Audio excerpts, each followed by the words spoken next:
Hello friends, कैसे हैं आप सब? बढ़िया। चलिए आज हम बीएससी फर्स्ट सेमेस्टर का प्रारंभिक कलन, जो आपका फर्स्ट सेमेस्टर का जो बुक है मैथ्स का, उसका यूनिट 2 आज हम शुरुआत करने जा रहे हैं। यूनिट 2 की आज शुरुआत हो रही है और ये यूनिट 2 जो है वो जहाँ से शुरू होता है वो है आपका अध्याय 6वां।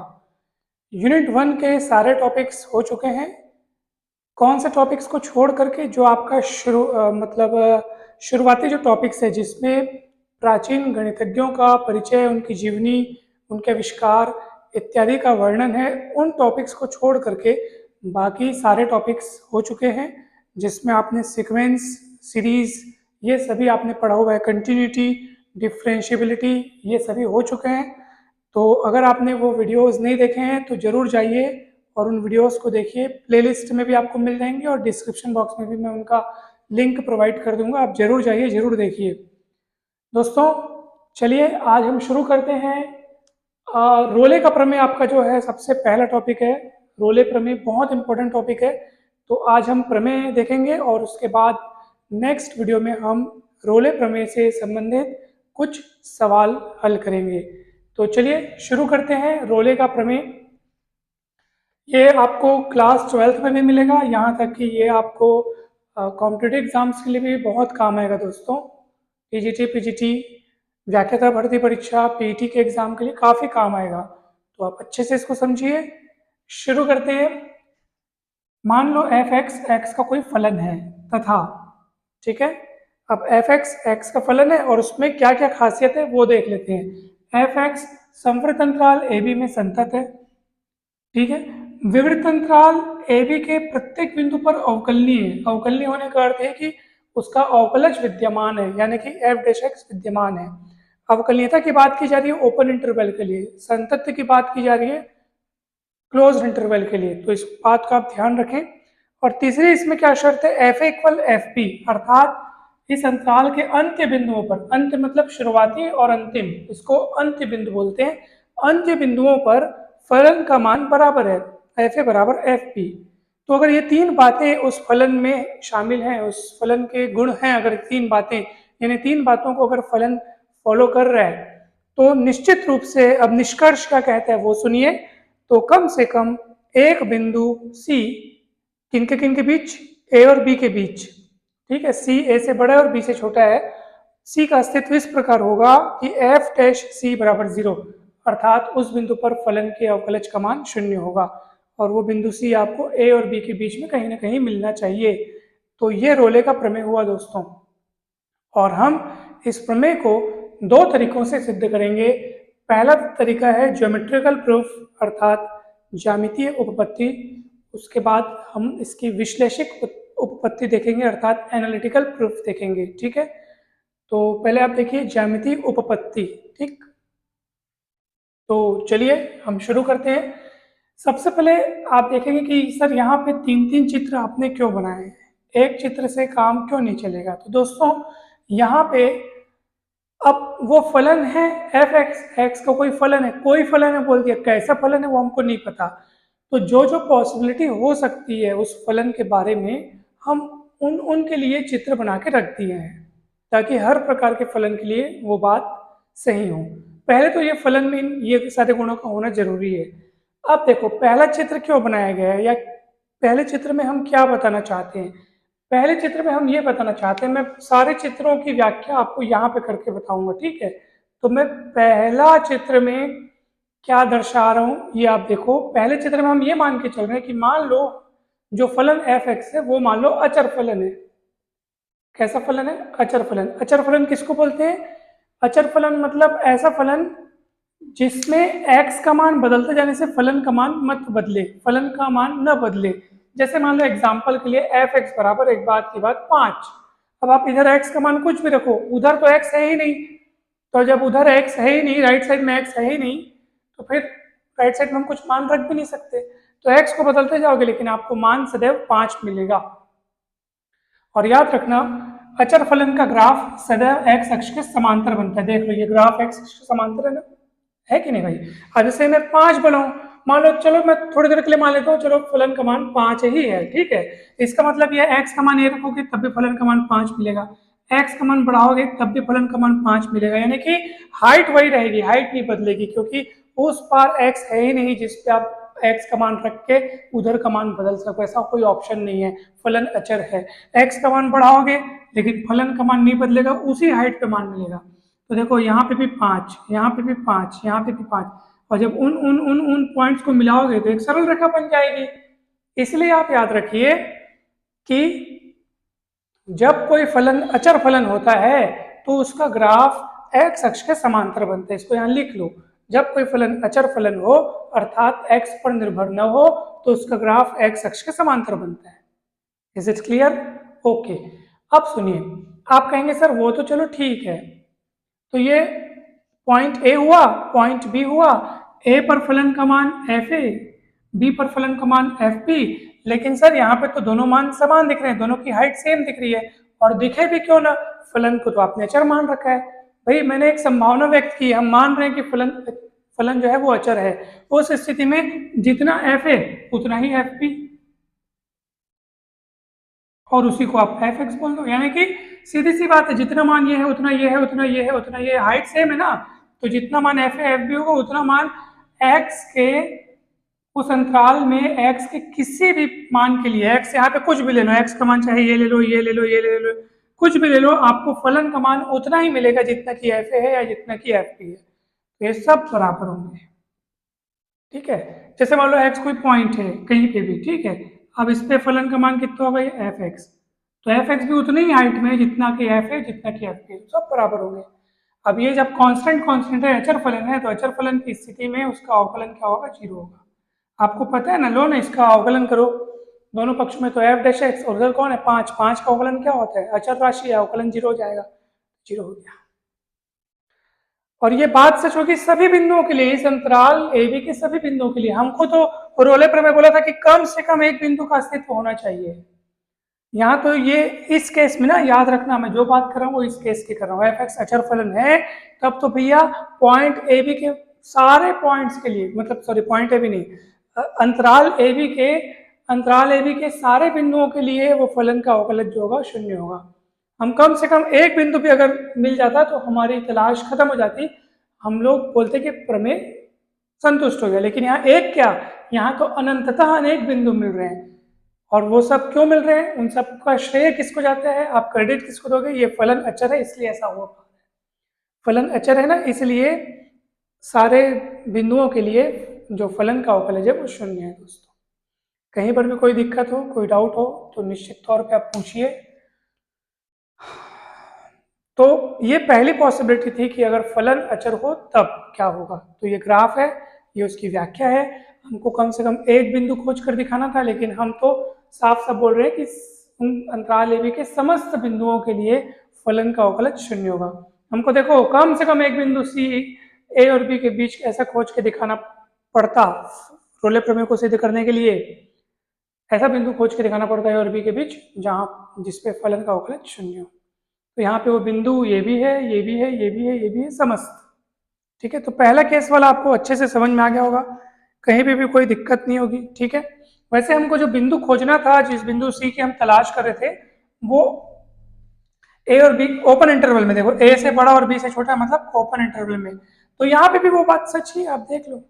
बल्कि ये तो यहाँ पे तो for all x belongs to closed interval a b, point a पर भी फलन का मान उतना ही है जितना कि बी पर है और जितना कि बीच के सारे बिंदुओं पर है।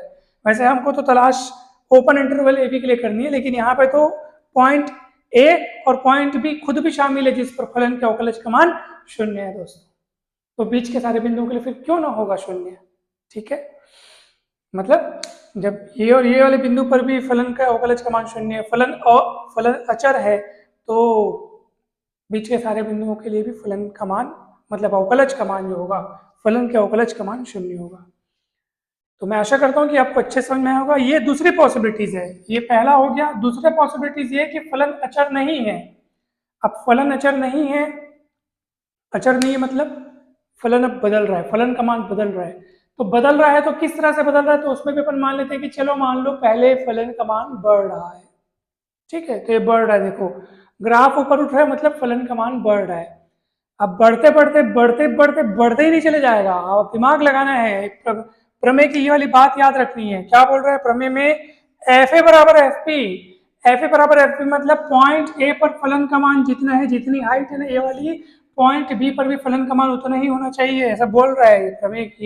प्रमेय की शर्त है ये, मतलब प्रमेय के जो पॉइंट्स आपने माने उनमें ये बात शामिल है कि पॉइंट ए पर फलन का मान जितना है, पॉइंट बी पर भी फलन का मान उतना ही होना चाहिए। इसका मतलब ग्राफ बढ़ते बढ़ते अपनी मनमर्जी से ऊपर नहीं जा सकता, उसको कभी ना कभी कम होना पड़ेगा, क्योंकि उसको पॉइंट बी पे पहुंचते टाइम वापस, ये देखो ना ये हाइट सेम है, जब यहाँ से उसकी यात्रा शुरू हुई है और यहाँ पे उसको खत्म होना है, तो सीधी सी बात है बढ़ते बढ़ते उधर थोड़ी चले जाएगा, कहीं ना कहीं बढ़ना खत्म करके उसको घटना शुरू करना पड़ेगा, कहीं ना कहीं बढ़ता हुआ उसको बढ़ना रोक करके उसको फिर कम होना शुरू करना पड़ेगा, क्योंकि उसको यहाँ पहुंचना है। क्योंकि एफ ए यानी ये वाला मान और एफ बी यानी ये वाला मान, ये दोनों का बराबर होना जरूरी है, नहीं तो प्रमेय का जो हमने माना है वो सब गलत हो जाएगा दोस्तों।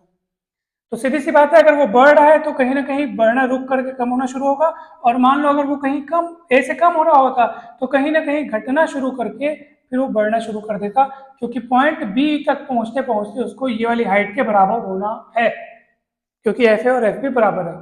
तो दोस्तों अगर मान लो वो बढ़ते बढ़ते फिर रुक के घटना शुरू किया, तो जहां पर ये काम हो रहा है, जहां पे वो बढ़ना बंद किया है और घटना शुरू किया है, समझ जाओ वहां उस बिंदु पर अगर आप स्पर्श रेखा खींचोगे, जैसे आपको खींची हुई दिख रही है, वो स्पर्श रेखा एक्स अक्ष के समांतर होगी, वो स्पर्श रेखा एक्स अक्ष के समांतर होगी, अर्थात उसकी प्रवणता शून्य होगी, और वास्तव में वही ऐसा बिंदु है जहां पर फलन अपना उच्चतम मान दिखा रहा है, और उच्चतम या निम्नतम बिंदुओं पर आपको तो पता ही होगा कि फलन का अवकलज क्या होता है, 0 होता है।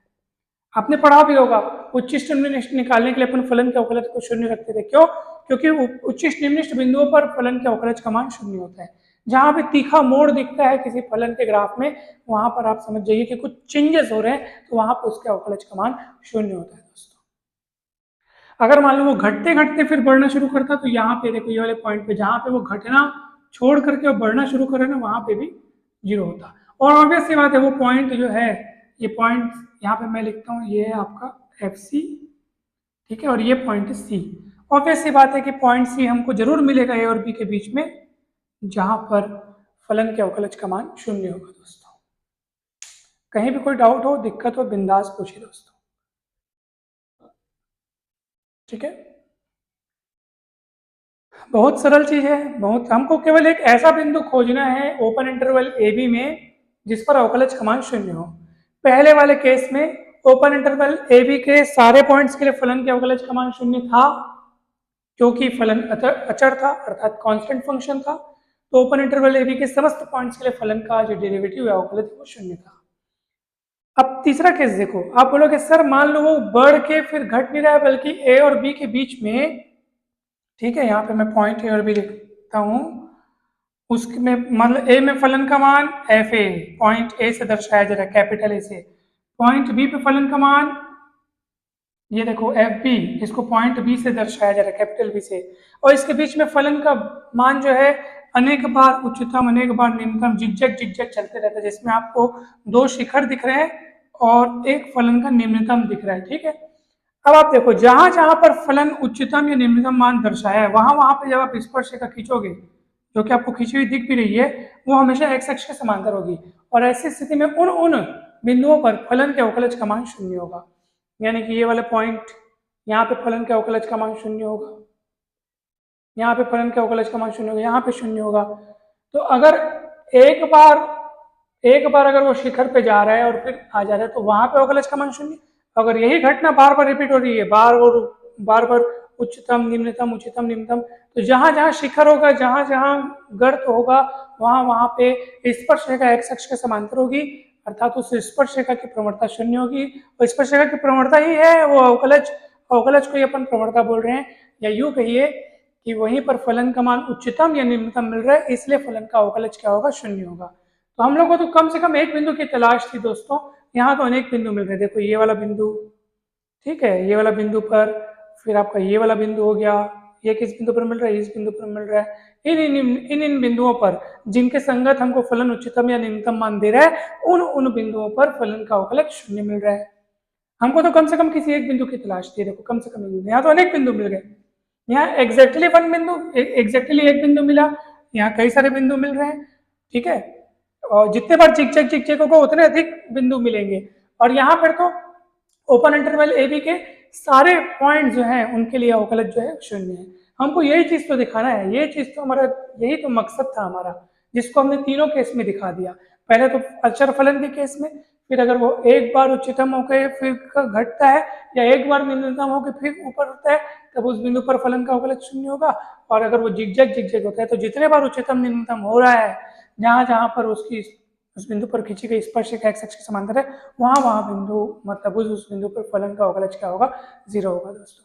तो ये ज्यामितीय व्याख्या है। रोले का प्रमेय दोस्तों सिद्ध होता है, ज्यामितीय उपपत्ति हो चुकी है, अब इसकी वैश्लेषिक उपपत्ति, ठीक है, वो बाकी है दोस्तों।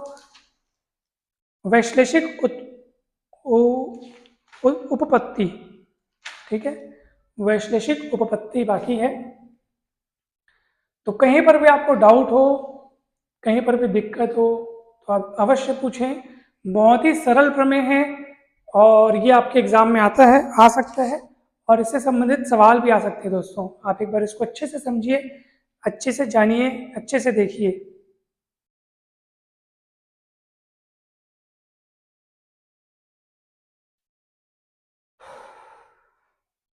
चलिए अब मैं आप लोग को बताता हूँ विश्लेषिक उपपत्ति, ठीक है।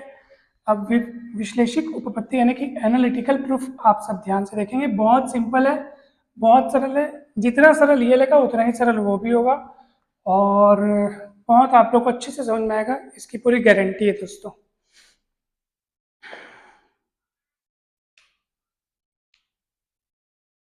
देखो, एनालिटिकल प्रूफ या जिसको हम कहने जा रहे हैं वैश्लेषिक उपपत्ति, ठीक है, वैश्लेषिक उपपत्ति, एनालिटिकल प्रूफ। अब ये क्या है दोस्तों, ध्यान से देखेंगे। इसमें भी वही है कि सबसे पहली चॉइस है, सबसे पहला जो ऑप्शन है, एक विकल्प है कि मान लो अगर फलन जो है अचर है, यदि फलन एफ एक्स अचर है तो कोई चिंता की बात नहीं है। फिर तो वही वाली कहानी हो जाएगी कि भैया उस ओपन इंटरवल ए बी के समस्त पॉइंट्स के लिए फलन का अवकलज शून्य होगा, कम से कम एक बिंदु क्या हो तो अनंततः अनेक बिंदु अपने को मिल जाएंगे, ठीक है। तो वो पूरी कहानी आप यहाँ पे लिखना, पहले जैसे केस की चलेगी, ठीक है। तब एफ डैश एक्स 0 होगा समस्त एक्स के लिए, x belongs to a b, ठीक है, ओपन इंटरवल ए बी, अगर फलन अचर है तो। दूसरा केस में अपन ये मान के चल रहे हैं कि मान लो फलन बिंदु ए के संगत जो फलन का जो मान है, जिसको अपन ऐसे बोल रहे थे पॉइंट से, मान लो यहाँ से वो बढ़ना शुरू करता है, लेकिन क्योंकि उसको अपनी मंजिल तक वापस लौटना है, पॉइंट बी तक आते आते उसको एफ बी यानी कि एफ ए के बराबर की हाइट में पहुंचना है, तो हमेशा के लिए तो नहीं बढ़ सकता, वो कभी ना कभी घटना शुरू करेगा। तो ये ऐसे करके मान लो यहाँ पे घटना शुरू करता है। ये देखो यहाँ पे ये वो पीक पॉइंट है, इस पीक पॉइंट का मैं संगत यहाँ पे जो बिंदु लेता हूँ वो ले लेता हूँ सी। तो सीधी सी बात है कि सी से थोड़ा आगे वाला बिंदु मान लो सी प्लस एच है, और सी से थोड़ा पीछे वाला बिंदु मान लो सी माइनस एच है, ठीक है। अब भाई ये वाला इतने गैप को मैं, इतने अंतर को मैं एच लेकर के आगे वाला बिंदु ले लिया, कितना एच अधिक, तो इधर वाला एच कम लूंगा तो पीछे मिलेगा। इसके संगत में फलनों का मान देखना चाहता हूं,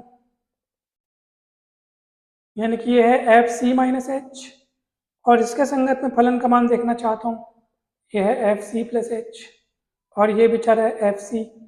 अब आप देखो तीन आपको यहाँ पे लाइनें दिख रही हैं, सबसे ऊपर या सबसे लंबी लाइन, सबसे हाइट वाली कौन सी है, एफ सी है। ये दोनों उससे कम है बेचारे लोग।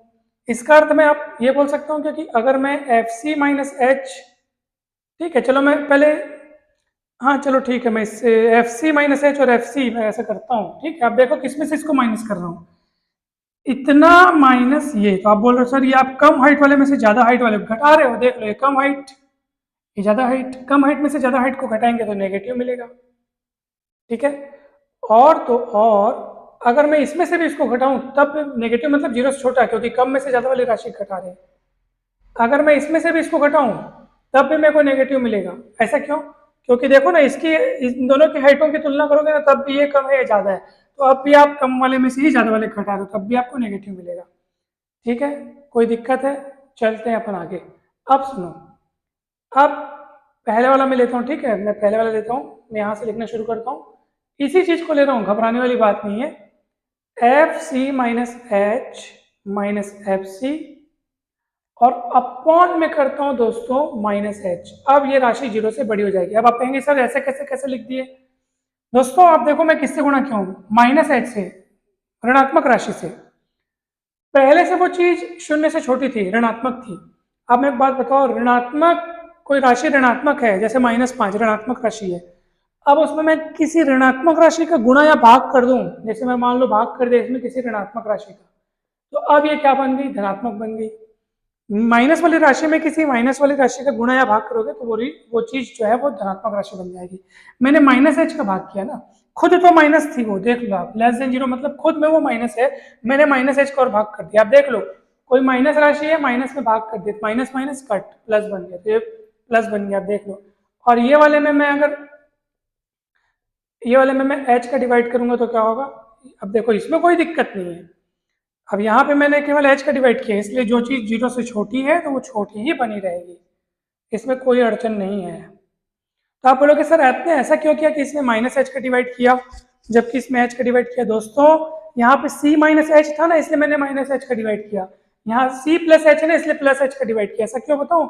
गौर से देखो, अगर मैं यहाँ पे लिमिट लगा दूं ना, limit h tends to zero, f c minus f c upon h कर दूं, ठीक है। अच्छा लिमिट लगा दिया ना, अब देखो गौर से देखो, सोचो अगर मान लो h limit h tends to zero, limit h tends to zero का मतलब h बहुत बारीक होने जा रहा है। h जब बहुत कम होगा, भाई h का वजूद क्या है यहाँ पे, h का अस्तित्व क्या है?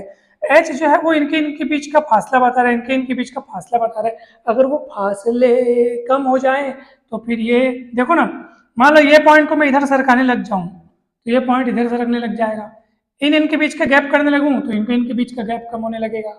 तो सीधी सी बात है, ये लिमिट जो है वो जो आपको ग्रेटर देन जीरो दिख रही है, वो ग्रेटर देन और इक्वल टू जीरो हम इसको लिख सकते हैं। वो लिमिट की वैल्यू जीरो भी हो सकती है, तो इसलिए ग्रेटर देन और इक्वल टू जीरो, ठीक है, कोई दिक्कत नहीं है। और यहाँ पे भी मैं limit h tends to zero अगर मैं लगाऊं, f c plus h minus f c upon h less than equals to zero, ठीक है। अब गौर से देखो दोस्तों, अच्छा माइनस एच है, गौर से देखो ये क्या है, अच्छे से देखो और मुझे बताओ कि वो जो सबसे नीचे लिखा है वो क्या है, ठीक है, वो सबसे नीचे जो लिखा है वो क्या है? आप गौर से देखो और बताओ उसको। मैं बताऊं वो कौन है? कौन है वो है आपका, यहां लिखता हूं मैं, वो है आपका उस बिंदु सी पर लेफ्ट हैंड डेरिवेटिव है दोस्तों, जो कि अपने को greater than equal to zero दिख रहा है। और ये कौन है? गौर से देखो, ये है राइट हैंड डेरिवेटिव, जो कि अपने को लेस देन और इक्वल टू जीरो दिख रहा है। इसका मान शून्य या शून्य से बड़ा, इसका मान शून्य या शून्य से छोटा। इसका अर्थ यह है कि दोनों में 36 का आंकड़ा, 36 का आंकड़ा मतलब एक शून्य या शून्य से बड़ा है, एक शून्य या शून्य से छोटा है।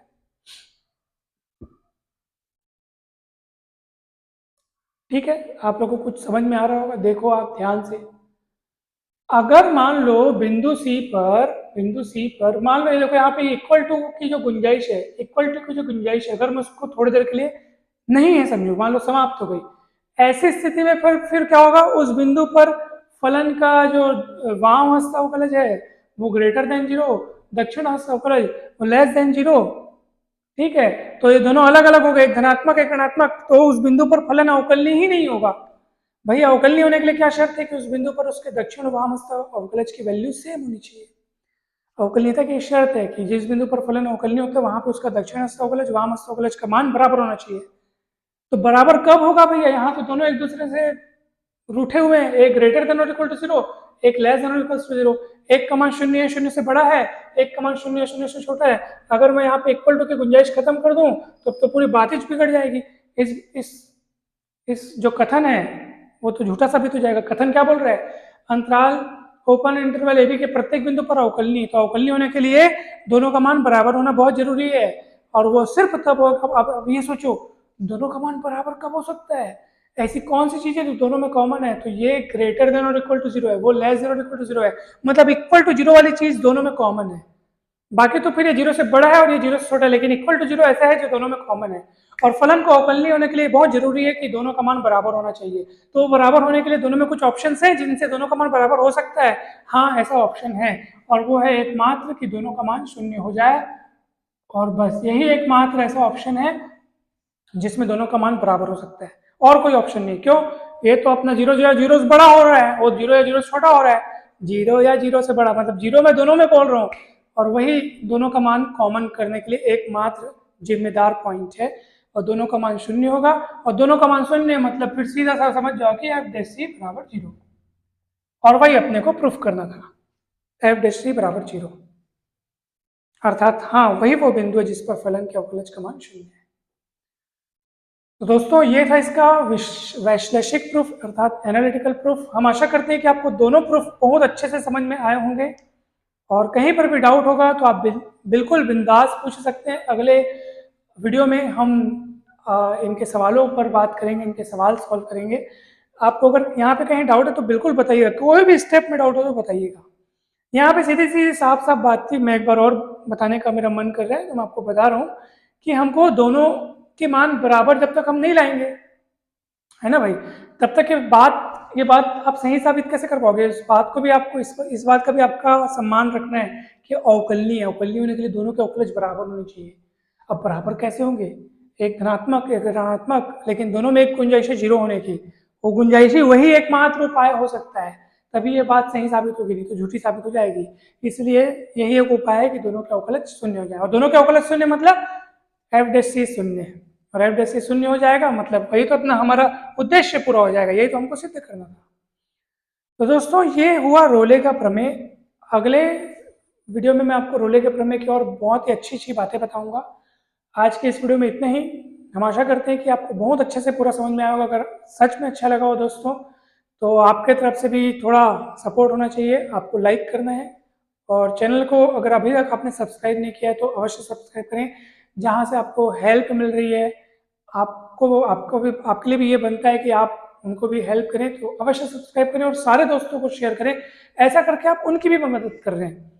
हम सब जितनी मदद करते हैं उतना ही हमें भी मदद प्राप्त होती है, और जितना हमें मदद प्राप्त होती है हमें भी उतनी मदद करनी चाहिए। इसलिए दोस्तों के साथ, सारे अपने फ्रेंड्स के साथ वीडियोस को शेयर करें, चैनल पर जाएं, और भी वीडियोस अपलोड हुए हैं उनको आप देखें। आप सभी का बहुत बहुत धन्यवाद दोस्तों। अगर आप हमारे व्हाट्सएप ग्रुप से जुड़ना चाहते हैं ना, तो उसके लिए आप डिस्क्रिप्शन बॉक्स में हमारा व्हाट्सएप नंबर दिया हुआ है, वहाँ से आप कांटेक्ट करके BSc के ग्रुप में आप ऐड हो सकते हैं दोस्तों। Thank you so much.